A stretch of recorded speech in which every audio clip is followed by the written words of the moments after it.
So this is my discussion post on listening. I enjoyed the video. I thought that 3 words that stuck out to me the most were connected, understanding, and peace.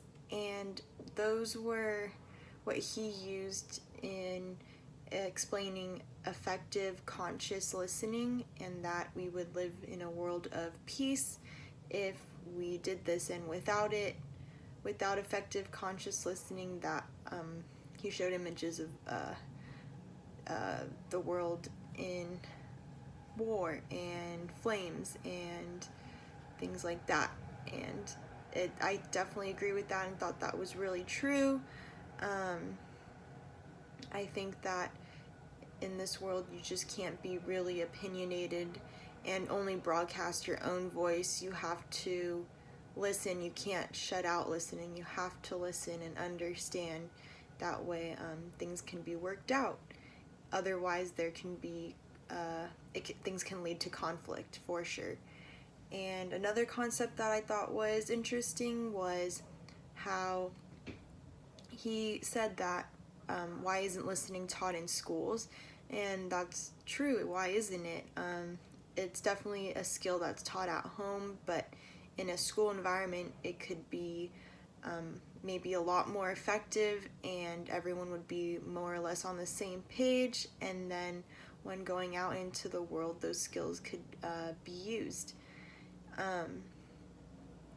And I did think that a couple of his out of the 5 suggestions he had for exercises to improve your listening would be helpful for myself. One of them is silence, taking a moment to be in silence or quiet for 3 minutes. I feel like I could do that in the morning rather than just wake up and go share my phone. I think a way I could stay silent is maybe stretch or something during those three minutes, so then I'm just taking a moment for myself. I do take a moment at night. I pray before I go to sleep, but that's literally 10-15 seconds at most, and that isn't like keyword silence, so I think that'd be cool and good for me to take a moment. And also the acronym RASA: receive, appreciate, summarize, ask. I think that asking is definitely something that I could work on to make my listening better, is just asking any questions to make sure that I got the right understanding of what the person sending me a message was trying to imply. And then that way there's no questions later asked when that could be lead to conflict because things weren't initially understood. And a situation that I had where I could have listened better to someone was with my dad, probably this past early evening, when we were in the car after work, after he picked me up from work. And just in general with my dad, I'm already very time oriented with any conversation we have. He just talks a lot, and you can ask anyone in my family that he does talk a lot and doesn't really get to the point. He likes to go off track a lot, and so I keep this in mind a lot when I have conversations with him. And he was telling me some story about picking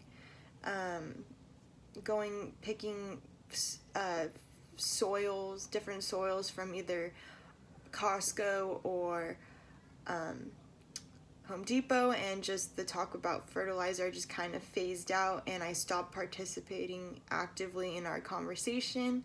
And then I was just like, I don't get it, like what was the point of this? And then he was like, I just told you, like it was sold out everywhere, like your mom and I can't finish gardening today. And I was like, oh, and I just felt kind of embarrassed, like, oh, I should just listen, like I didn't need to kind of spaz out over something so small. And the advice I would take from the video is that I should just appreciate it and understood that it would have made sense with some time, and that if I just changed my listening position, it would have made more sense for sure.